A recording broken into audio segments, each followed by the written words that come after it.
экономический форум стал масштабным экономическим событием.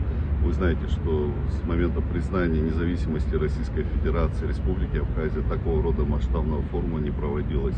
Десятки подписанных соглашений, которые подразумевают не просто намерение о сотрудничестве, это уже конкретные проекты, конкретные вещи, которые направлены на улучшение в том числе экономической самостоятельности, экономических показателей, это создание новых рабочих мест, это новая налогооблагаемая база.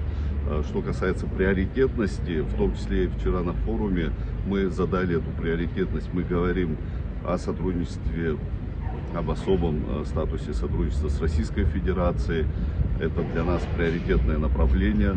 Мы хотим создать наиболее благоприятные условия для привлечения инвестиций из Российской Федерации. Это важный фактор нашего взаимодействия. Ну, конечно же, в рамках этого взаимодействия не говорить о сотрудничестве с регионами Российской Федерации, это неверно, это огромный потенциал, это огромные возможности, которые мы обязательно должны использовать.